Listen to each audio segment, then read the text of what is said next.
She sat at the wrong table on her blind date. The man across from her wasn't who she expected. Dark, dangerous, impossibly still. What she didn't know, he was the Vampire King, and her one mistake had just rewritten both their destinies forever. The rain hit like bullets. Lena burst through the restaurant doors, hair plastered to her face, mascara probably halfway down her cheeks. Her phone buzzed again, another text from her best friend Mira. Table 7. He's wearing black. Don't be weird. Too late. She was already weird. Soaking wet, 15 minutes late, and about to meet a man whose face she'd only seen in one blurry photo. Blind dates were Myra's idea of helping, but right now Lena wanted to strangle her. She scanned the restaurant. All dark wood and flickering candles, the kind of place that screamed expensive and romantic. Her wet sneakers squeaked against marble floors. A waiter shot her a look of pure disdain. Table 7. There. A man sat alone, perfectly still, dressed in black. Sharp jaw. Dark hair swept back. Eyes that seemed to absorb the candlelight rather than reflect it. That had to be Darren.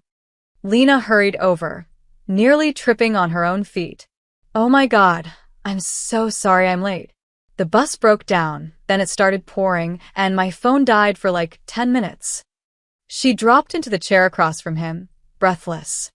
He didn't smile, didn't frown either. Just watched her, like she was something curious he'd found on the street. You're Darren, right? She asked, suddenly uncertain. A pause, long enough to make her stomach twist. Then, slowly, he tilted his head. If that's who you're looking for. Weird answer, but okay. Maybe he was nervous too. I'm Lena, she said, forcing a smile. Sorry again for being late. This place is gorgeous, though. Very. Gothic? Is that the vibe? It's like Dracula meets 5-star Yelp review. His lips twitched. Almost a smile. Almost. You find that amusing? He asked. His voice was low, smooth, like velvet dragged over stone. I mean, yeah? Look at these candelabras. Who even uses candelabras anymore? She gestured wildly, nearly knocking over a wine glass. It's very 1800s murder mystery. This time, he did smile. Barely. But it was there. You have no idea, he murmured. A waiter appeared, pale, nervous, refusing to make eye contact with the man across from her. He set down 2 menus and vanished before Lena could even say thanks. Wow. Rude, she muttered, flipping open the menu. Everything was in French. Of course it was. She peeked over the top of the menu. Darren, or whoever he was, hadn't touched his. He was still watching her, unblinking. So, Mira told me you work in, finance. Lena tried. Something like that. Cool. Very specific, she laughed nervously. I work at a bookstore. It's not glamorous, but I get free books, so that's nice. You read? Yeah. Occupational hazard. What do you read? Finally, a real question. Lena relaxed a little. Everything, honestly. Romance, horror, fantasy. Anything that makes me forget I'm broke and single. His eyes darkened. Or maybe it was just the candlelight. And, does it work? Not really. Hence the blind date, she grinned. What about you? What do you do for fun? Another long pause. He leaned back in his chair, fingers steepled like some kind of villain from a period drama. I observe, he said finally. That's creepy. Is it? Yeah. Super creepy. You're supposed to say like hiking or cooking or binge-watching Netflix. I don't do any of those things. Lena blinked. Okay, so what do you do? I survive. The air between them shifted, grew heavier. The candles on their table flickered violently, though there was no draft. Lena's smile faltered. That's a weird way to put it. He didn't respond, just kept staring at her with those impossibly dark eyes. Her phone buzzed. She grabbed it like a lifeline. How's it going? Is he hot? Mira. Lena typed back quickly. He's weird. Like, really weird. But also kind of hot? Ick, still deciding if I should run. She glanced up. Darren, or not Darren, was still watching her. A faint smile played at his lips now, like he knew exactly what she was texting. You're nervous, he said. Little bit, yeah.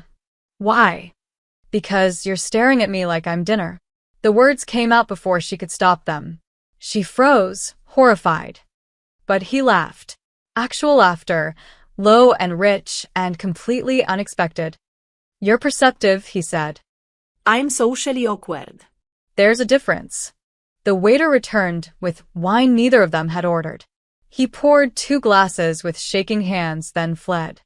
Lena picked up her glass. Did you pre-order this? No. Then why? They're afraid of me, she laughed. He didn't. The wine was dark, almost black. She sniffed it cautiously. It smelled like iron and roses. This is definitely poison, she joked. He took his glass, swirling it slowly. Would you drink it anyway?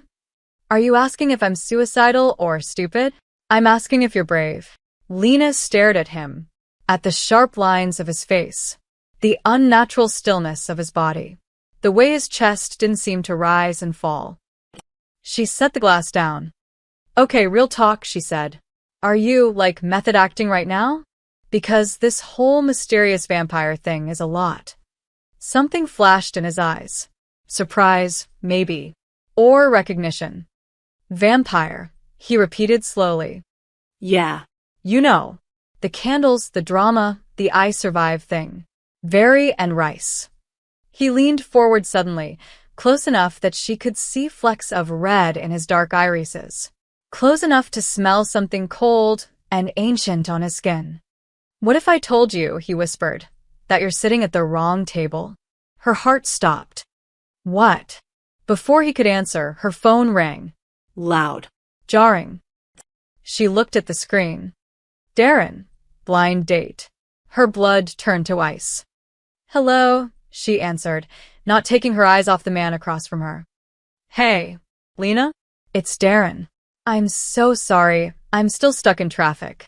I'm at table 12. Where are you? The restaurant spun. She lowered the phone slowly. The man across from her smiled. A real smile this time. Sharp. Dangerous. Wrong table, he said softly. Lena stood so fast her chair fell backward. And ran. Lena didn't stop running until she was 3 blocks away. Her lungs burned. Rain hammered down, soaking through her jacket, but she didn't care. She pressed her back against a brick wall, gasping, phone clutched in her shaking hand. What the hell just happened? Wrong table. She'd sat at the wrong table. Spent 20 minutes flirting with a complete stranger who looked at her like what? Like he wanted to eat her. She laughed hysterically, then immediately stopped. This wasn't funny. Nothing about that was funny. Her phone buzzed. Where did you go? Darren says you never showed up? Mira. Right. Real Darren. The actual blind date still waiting at table 12. Lena typed back with trembling fingers. Emergency. Had to leave. Tell him I'm sorry. She couldn't go back there. Not with him still inside. But who was he? The way he'd smiled at the end. Like he'd known all along. Like it was all some twisted game. You're sitting at the wrong table. A chill ran down her spine that had nothing to do with the rain. She started walking, keeping to well-lit streets. Her apartment was only 15 minutes away. She just needed to get home, lock the door, and forget this entire nightmare. Except she couldn't forget. The candles flickering, the waiter's fear, the wine that appeared without being ordered. They're afraid of me. And his eyes. God, his eyes. They hadn't been normal. In that last moment, when he leaned close, she'd seen something red swimming in the darkness. Lena walked faster. The streets were empty. Too empty for a Thursday night. Even the bars looked deserted, their neon signs buzzing in the rain. She turned down her street and froze. Someone stood under the broken streetlight outside her building. Tall. Unnaturally still. Wearing black. No. No. No. No. She spun around and ran the other direction. Footsteps behind her. Fast. Too fast. Lena's heart slammed against her ribs. She ducked into an alley, praying it wasn't a dead end. Her shoes splashed through puddles, her breath coming in ragged gasps. The alley opened into a small courtyard. She pressed herself against the wall, trying to quiet her breathing. Silence. Nothing but rain and her own pulse thundering in her ears. Maybe she'd imagined it. Maybe paranoia was making her. A hand grabbed her shoulder. She screamed. But the hand spun her around gently. Too gently. It was him. The stranger from the restaurant stood inches away, not even breathing hard. His dark hair was dry despite the rain. His eyes glowed faintly in the darkness, crimson and silver. "You ran," he said softly. "What do you want?" Lena's voice cracked. "To explain. By following me home?" "Yeah, that's not creepy at all." He tilted his head, studying her like a puzzle. "You're not screaming anymore." She hadn't realized. Her fear was still there, electric and sharp, but underneath it, curiosity. Horrible, stupid curiosity. "What are you?" she whispered. Before he could answer, something moved in the shadows behind him. Something wrong. It crawled along the wall like a spider, limbs bent at impossible angles, face pale and eyeless. Its mouth opened, revealing rows of needle teeth. Lena couldn't breathe. The stranger didn't turn around. "Stay behind me." "What is that?" Behind me. The creature lunged. Everything happened in a blur. The stranger moved faster than anything human, catching the creature midair. There was a sound like breaking glass, then a shriek that made Lena's ears ring. When she opened her eyes, the creature was ash on the wet ground. The stranger stood over it, chest heaving, eyes burning crimson. What? Lena's voice failed. What was that? He turned to face her slowly. A mistake. That's not an answer. No, he stepped closer. She should have run. Should have screamed. But her legs wouldn't move. The answer is that I'm not human. I haven't been for a very long time. You're insane. I'm a vampire. The word hung in the air between them. Lena laughed. It came out shrill and broken. Right. Sure. And I'm a werewolf. Cool story. He didn't smile. You saw what just attacked you. You saw me kill it. You know I'm telling the truth. She did. God help her, she did. Her knees buckled. He caught her before she hit the ground, his hands cold but steady. "I need to go home," she whispered. "You can't. They know you're sent now." They? There's more of those things. His jaw tightened. Many more. And they're hunting for me. Why? He looked at her then, really looked at her, and for the first time she saw something human in those ancient eyes. Exhaustion. Loneliness. Fear. "Because," he said quietly, "I'm their king." Then his eyes rolled back, and he collapsed into her arms. Lena stared down at the unconscious vampire in the rain, her mind screaming at her to run. Instead, impossibly, she started dragging him toward her apartment. Lena's apartment had never felt smaller.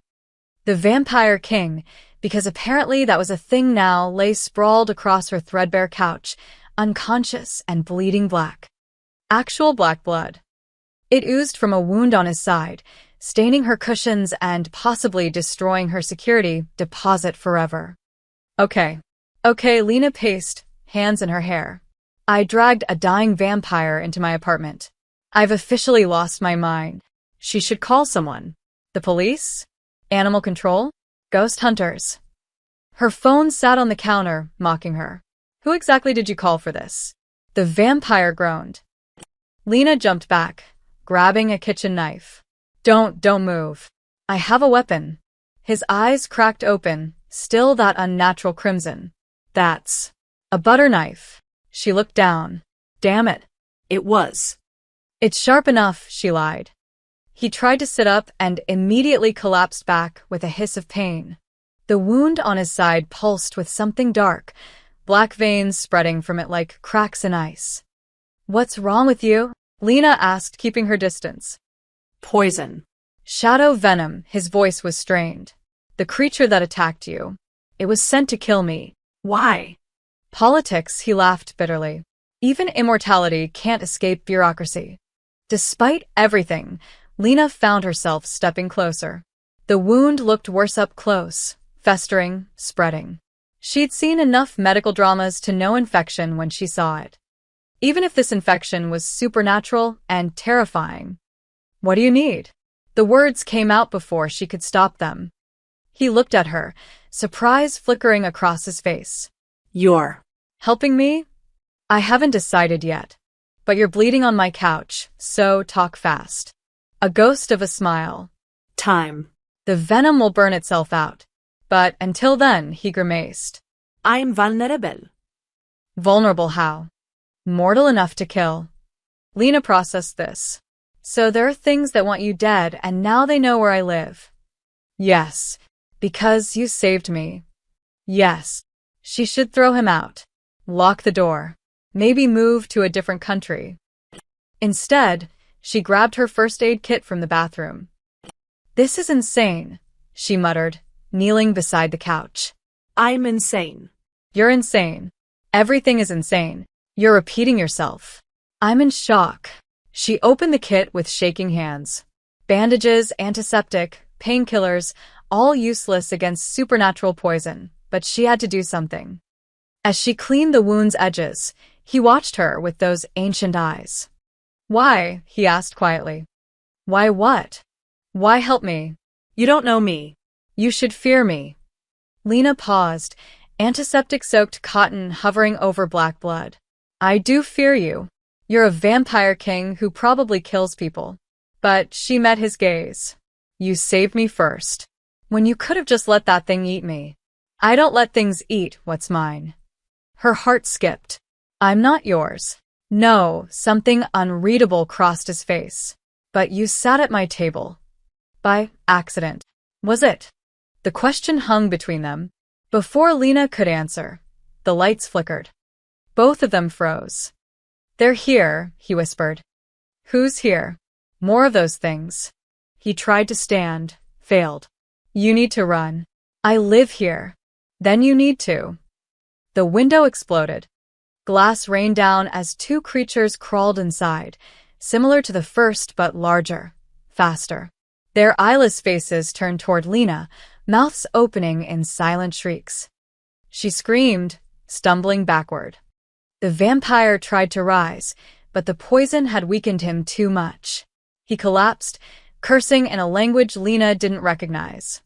The creatures advanced. Lena's hand closed around the first thing she could reach, a cast iron skillet. The first creature lunged. She swung. The skillet connected with a wet crunch. The creature shrieked, stumbling back, but the second one was already moving, impossibly fast. It grabbed her arm. Ice-cold fingers dug into her flesh. No. The vampire's voice was raw. Lena's other hand shot out, grabbing blindly. Her fingers closed around something metal in the dish rack. A knife. Silver, from the set her grandmother had given her. She didn't think. Just drove it into the creature's chest. It exploded into ash with a sound like shattering mirrors. The first creature hissed, backing toward the broken window.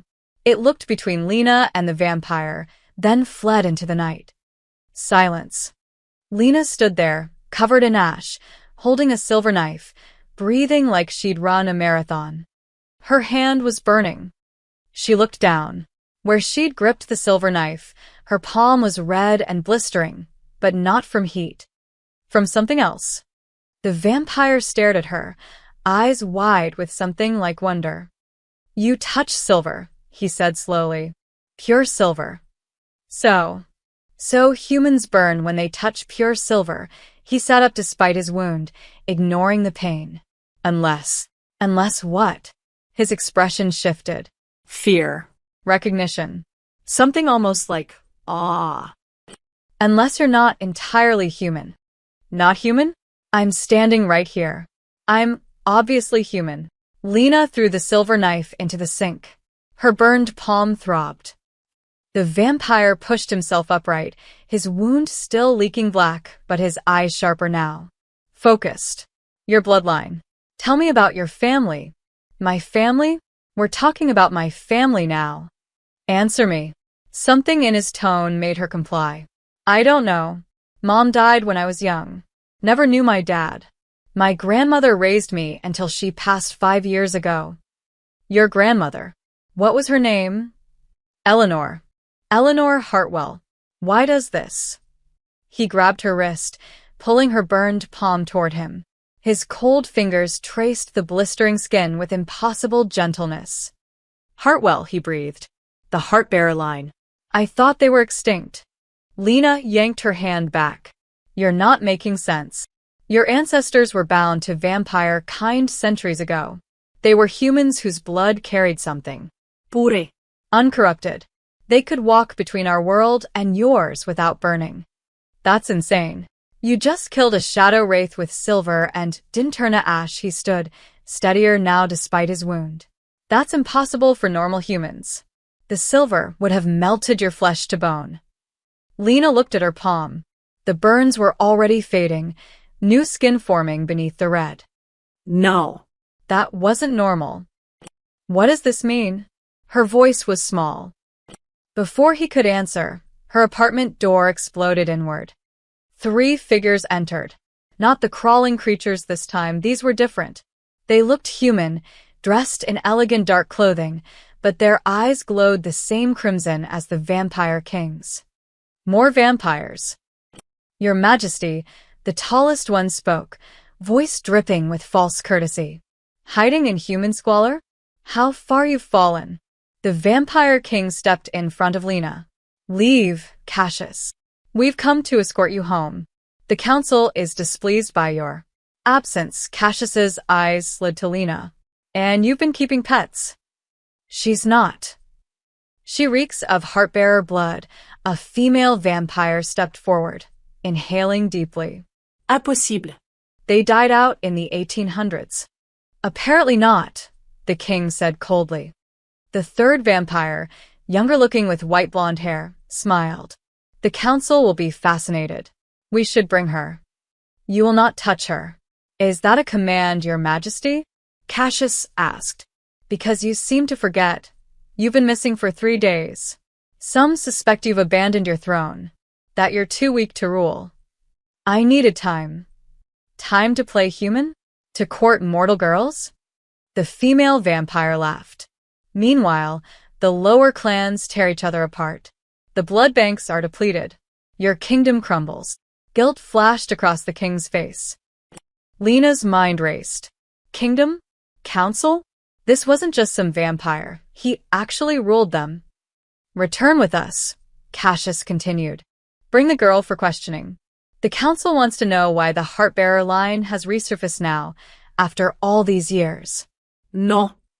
Then you force our hand. They moved faster than Lena could track.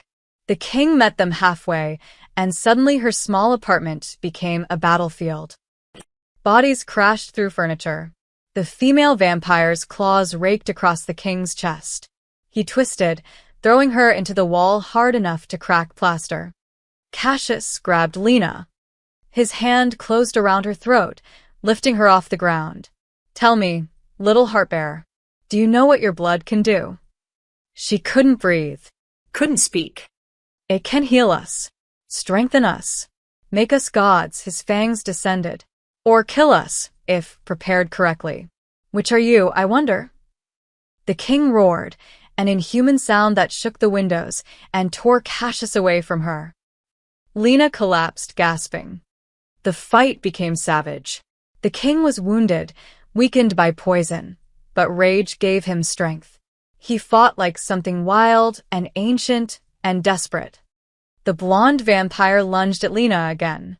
She rolled, grabbing the silver knife from the sink. When he grabbed her ankle, she stabbed backward. The blades sank into his shoulder. He shrieked, skin burning and bubbling where the silver touched. She twisted the knife. He exploded into ash.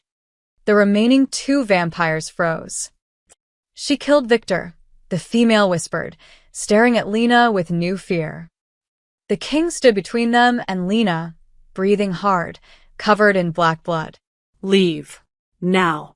Tell the council I'll return when I'm ready. Cassius's eyes narrowed. You choose her over your kingdom? I choose to handle this my way. A tense moment. Then Cassius smiled coldly. The council won't forget this betrayal. Neither will I. They vanished, moving so fast they seemed to simply dissolve into shadow. Silence fell. Lena sat on her destroyed floor, covered in vampire ash, holding a bloody silver knife. The king turned to her slowly. I'm sorry, he said quietly. They'll come for you now. Because of me. What do we do? He knelt beside her, ancient eyes meeting hers. We run. They didn't run far. Just down. Lena followed the vampire king through the rain-slicked streets, through a rusted gate in an abandoned subway station, down tunnels that hadn't seen maintenance in decades. Where are we going? Her voice echoed in the darkness. Home. My real home. The tunnel opened into something impossible. A palace carved from black stone stretched before them, all Gothic arches and towering columns. Chandeliers hung from the cavern ceiling, lit by flames that burned blue and cold. It was beautiful and terrible, a kingdom built in shadow. Vampires moved through the halls like ghosts. They stopped when they saw their king, bowing low, but their eyes tracked to Lena with hunger and curiosity. Don't stray from my side, he murmured. Wasn't planning on it. He led her through winding corridors into a grand chamber. A throne of twisted iron sat at the far end, and around it stood a semicircle of vampires, older, more powerful. The council, Lena realized. Draven, an ancient vampire with silver hair, spoke. You finally grace us with your presence. Draven. So that was his name. I had matters to attend to, Draven said coolly. Matters? Another council member, a woman with dark skin and gold eyes, gestured to Lena. You mean this human child? She's not just human. Whispers rippled through the chamber. The silver-haired vampire descended from the dais, circling Lena like a predator. Heartbearer. I can smell it. The old blood he inhaled deeply. Eleanor's line. I knew her grandmother once, centuries ago. Lena's skin crawled. You knew my... Before she betrayed us. Yes, his smile was knife-sharp. The Heartbearers were created to sustain vampire kind. Their blood was a gift, pure, untainted, renewing. But Eleanor's ancestor tried to weaponize it against us. Used silver and blood magic to slaughter dozens of our kind. That's not... I don't know anything about that. Ignorance doesn't change bloodline, the gold-eyed woman said. The question is, why has she appeared now? After generations of silence. All eyes turned to Draven. I don't know, he admitted. She sat at my table by accident. Or what appeared to be accident. There are no accidents when prophecy is involved, the silver-haired vampire said darkly. Prophecy. Lena whispered. The chamber fell silent. Finally, the eldest vampire spoke, so old he looked like moving parchment. The prophecy of the final heart. Written when the first heartbearer was bound to our kind, his voice rattled like wind through dead leaves. It speaks of a mortal heart that will either restore or destroy the vampire king. Lena's blood went cold. I'm not here to destroy anything. I just want to go home. Your home is ash by now. Cassius emerged from the shadows. I made sure of it. Can't have loose ends. You. Lena lunged forward, but Draven caught her. Enough. His voice boomed through the chamber. She's under my protection. Your protection? The gold-eyed woman laughed. You can barely protect yourself. The shadow poison still festers. You grow weaker each day. It was true. Draven swayed slightly, his hand pressed to his side where black veins still spread. The poison won't kill me, he said. No, the ancient vampire agreed. But it will weaken you enough for the clans to challenge your rule. Already they gather, smelling blood in the water. They whisper that the king has gone soft, that he cavorts with humans while his kingdom starves. Starves? Lena asked. Draven's jaw tightened. Our blood supply is corrupted. Has been for decades. Every feeding brings us closer to madness. We're dying slowly, our humanity stripped away until only monsters remain. Lena looked around the chamber. Now she saw it. The wrong pallor to their skin, the desperate hunger in their eyes, the way they moved with barely contained violence. And she can fix this? Lena pointed to herself. Your blood is pure, the silver-haired vampire said, uncorrupted by the modern world's toxins. One heartbearer could sustain dozens of our kind, could heal the taint by draining me dry. Silence answered her. Draven stepped forward. No one will touch her. Then our kind will continue to deteriorate, the gold-eyed woman said coldly. Is one human girl worth an entire species? She's worth more than all of you combined. The words hung in the air. Even Draven looked surprised he'd said them. The ancient vampire's eyes narrowed. Careful, your majesty. It almost sounds like you care for her. Draven faltered. The prophecy warns of this, Cassius said smoothly. A king who loves a heartbearer will lose everything. His throne, his immortality, his very existence. The ancient vampire nodded slowly. The council has made its decision. The girl stays here. We will study her blood, determine if she's salvation or a weapon. And you, Draven, he smiled, showing yellowed fangs. You will remember your duty to your kind. Guards appeared from the shadows, surrounding Lena. Draven's eyes blazed crimson. If you touch her, you'll what? You're poisoned. Weak. Outnumbered, Cassius stepped closer. Face reality, old friend. You've already lost. The cell was surprisingly comfortable. Stone walls, a bed with silk sheets, even a small window that showed the cavern's eternal night. But the iron door was locked, and Lena was alone. She sat on the bed, head in her hands. Her apartment was gone. Her life was gone. And apparently, she was vampire medicine. The door opened. Draven entered, closing it softly behind him. He looked worse. The black veins had spread up his neck, and his movements were careful, pained. You shouldn't be here, Lena said. Won't your council get mad? They're already furious. He sat beside her, keeping a careful distance. I'm sorry. For all of this. Are they really going to drain my blood? Not if I can prevent it. You look like you can barely stand. A bitter smile. Observant. They sat in silence. Despite everything, Lena felt oddly calm in his presence. Maybe she was in shock. Maybe she'd simply run out of fear. Tell me about the prophecy, she said finally. The real version. Draven was quiet for a long moment. Then, it was written by the first vampire, the original. Before he went mad, and we had to destroy him, he stared at his hands. He said that vampire kind was born cursed, immortal but damned to feed on death. And one day, a mortal with an uncorrupted heart would appear before the vampire king. She would offer him a choice, continue as he is and watch his kingdom fall to darkness, or sacrifice his immortality to break the curse entirely. Sacrifice? You mean die? Worse. Become human, he said it like a curse. Mortal. Fragile. Temporary. Most of us manage just fine. He looked at her then, really looked at her. Do you? You struggle. You suffer. You die before you've truly lived. How is that better? Because we live, Lena shot back. We feel things. Real things. When's the last time you felt anything besides hunger and boredom? His expression shifted. When you sat at my table. When you made a joke about candelabras and laughed too loud, his voice dropped. When you stayed to help me instead of running. I felt everything. Her breath caught. The prophecy says if the king accepts the heartbearer's gift, his heart will beat again, Draven continued. One heartbeat, and the curse breaks.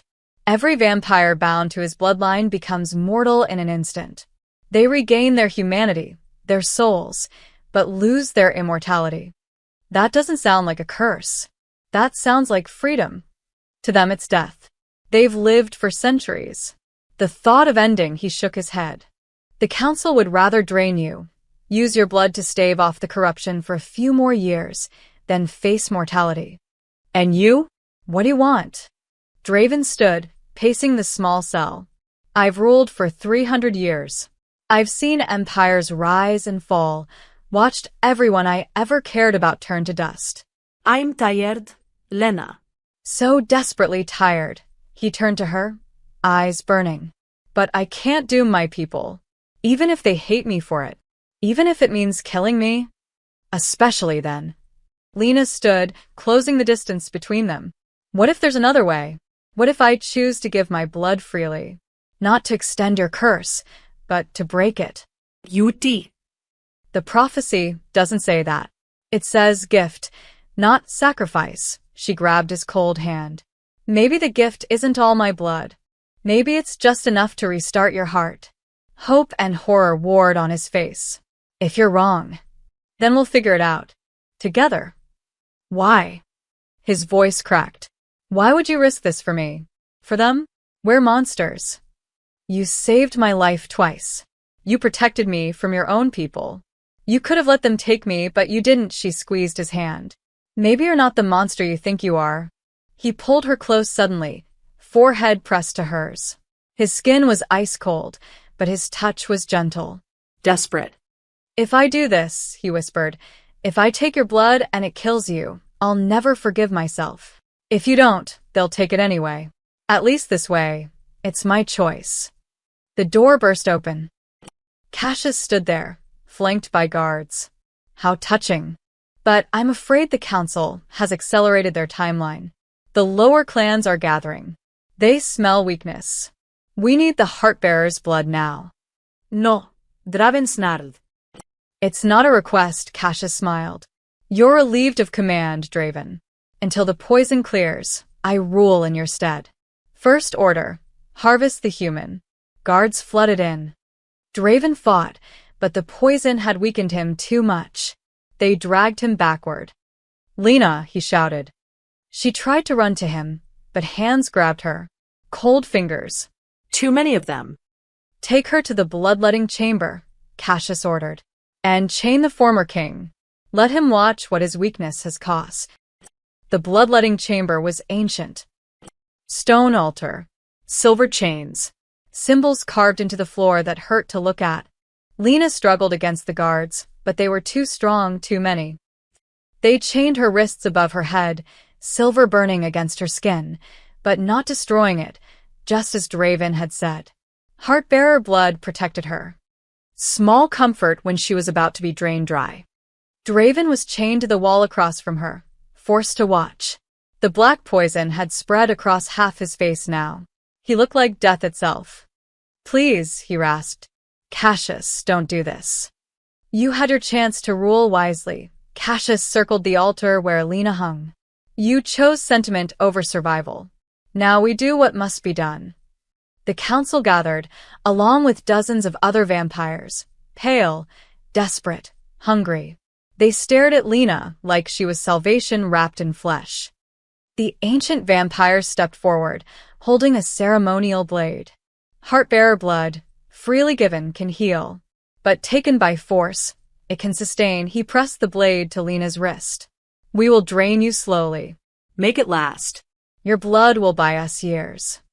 You're monsters, Lena spat. Yes, the ancient vampire agreed. But we're honest monsters. Your kind creates prettier lies. The blade bit into her skin. Blood welled up, bright red, gleaming in the torchlight. The vampires inhaled collectively, a sound like wind through a graveyard. Stop. Draven's voice cracked. I'll do anything.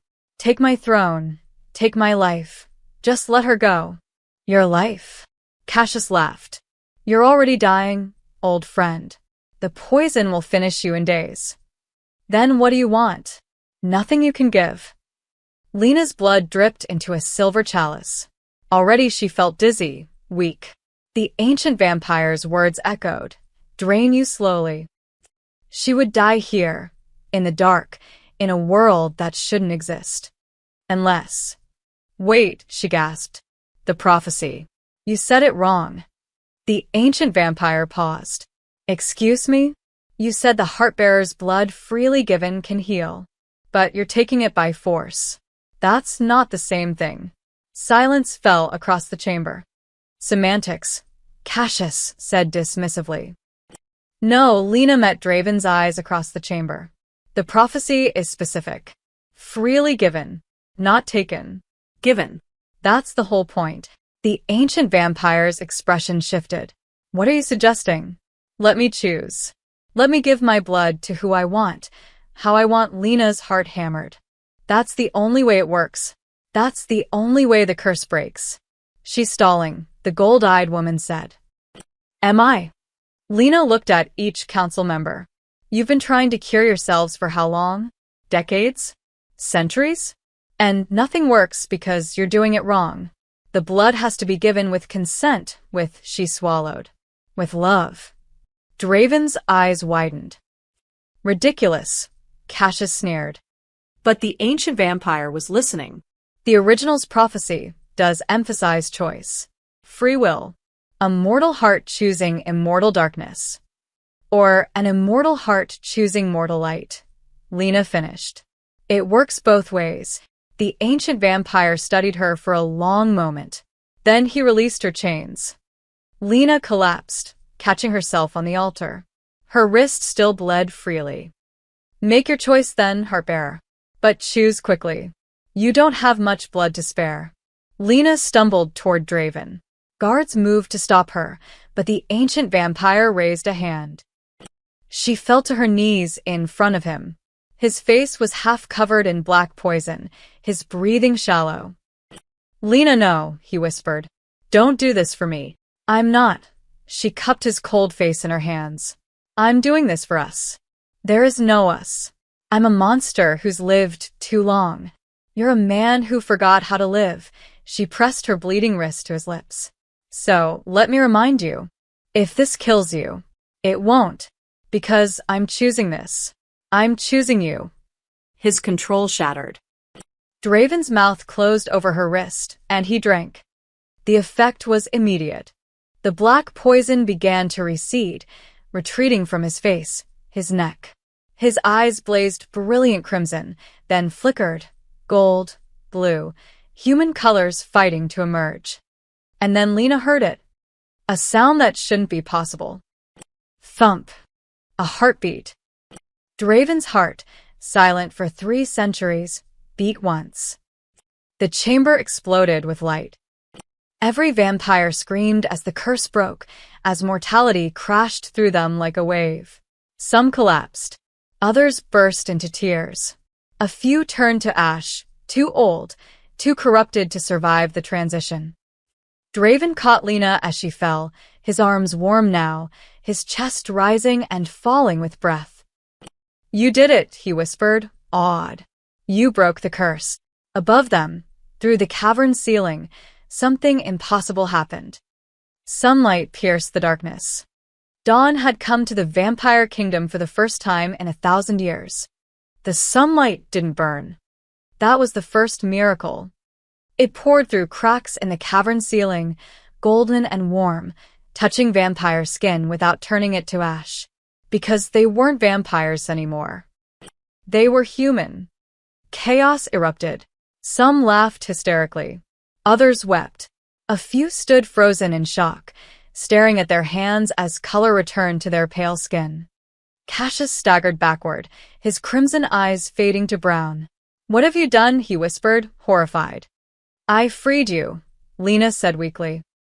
The ancient vampire, ancient no more, sank to his knees. His papery skin smoothed, wrinkles fading as mortality settled into something younger. He looked 50 now instead of 1,000. Tears streamed down his face. I can feel it, he breathed. My soul. It's back. After so long. But not everyone survived the transition. The gold-eyed woman crumbled to dust, too corrupted by centuries of feeding. 3 others followed, their bodies unable to sustain the sudden mortality. The chamber filled with ash and grief and wonder in equal measure. Draven held Lena against his chest, his warm, beating chest. "You're alive," she whispered. "Actually alive." "So are you," he pulled back, checking her over frantically. "Your wrist." The wound had already closed, leaving only a thin silver scar. Heart-bearer healing. "I told you it wouldn't kill me," she said, smiling weakly. "You couldn't have known. I had faith." He kissed her then. Soft and desperate and entirely human. His lips were warm, his breath real, and when she touched his chest, she felt his heart racing.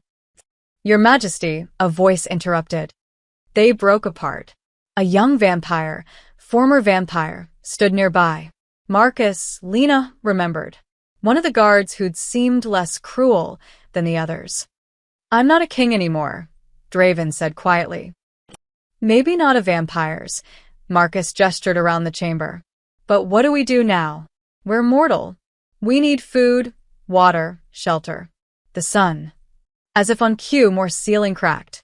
Sunlight flooded in, and the entire palace groaned. "It's collapsing," Cassius said, stumbling to his feet.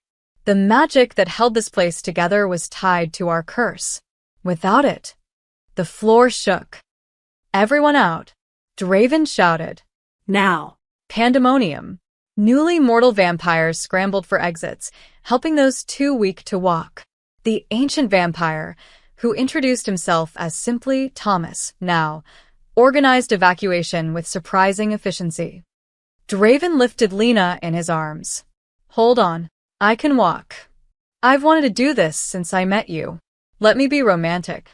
Despite everything, she laughed. They ran through collapsing corridors, stone falling around them. The palace that had stood for a millennium was dying, its purpose fulfilled. Behind them, walls crumbled into dust, releasing ancient secrets back to the earth. They burst into the subway tunnel. Others followed, streaming out like refugees from a fallen kingdom, which Lena supposed they were. The last few stumbled out just as the entrance collapsed entirely, sealing the underground palace forever. Silence. Breathing. The strange, mortal sound of 200 hearts beating. Then someone laughed. Then another. Soon the tunnel echoed with laughter and crying and the messy, beautiful sounds of humanity. "What now?" Lena asked. Draven set her down gently, but kept his arm around her waist. "Now we figure out how to live. Actually live. You'll need new identities. Jobs. Social security numbers," she grinned. "Welcome to modern bureaucracy. Way scarier than vampire politics." He smiled, a real smile, reaching his eyes, which were green now, she noticed. Beautiful green. "Will you help me?" he asked. "Navigate this strange new world. On one condition. Anything. Take me on an actual date. At the actual right table this time." He laughed, the sound free and light. "I think I can manage that." Thomas approached, looking decades younger, but infinitely wiser. "Thank you, Heartbearer. You gave us what we couldn't give ourselves, another chance. What will you do?" Lena asked. "Live." "Finally live." He looked up at the distant sky visible through the subway grate. "I think I'd like to see the ocean. I haven't seen it in daylight for 800 years. Others shared their plans. Travel. Reconcile with estranged families who thought them long dead. Taste real food. Feel warmth. Even Cassius, looking lost and small, admitted quietly, "I'd forgotten what hope felt like." Draven pulled Lena close as the group began dispersing, heading up toward the city, toward the sun. "I was wrong," he said softly. "About humanity. I thought mortality was a curse. But this," he touched his chest, feeling his heartbeat. "Knowing each moment is limited makes them precious. Makes this precious," he kissed her forehead. "Makes you everything. Smooth talker. I bet you say that to all the girls you meet at wrong tables. Only the one brave enough to save a dying monster. You were never a monster. Just lost. They climbed toward the surface together, toward the dawn, toward a future neither expected but both chose. Behind them, the last traces of the vampire kingdom crumbled to dust. Ahead, the sun rose over the city, painting everything gold. And Lena, who'd stumbled into the wrong place at exactly the right time, walked into the light hand in hand with a former king who'd finally learned what it meant to truly live. The mistake at Table 7 had rewritten destiny itself. Sometimes the wrong choice leads to exactly where you need to be.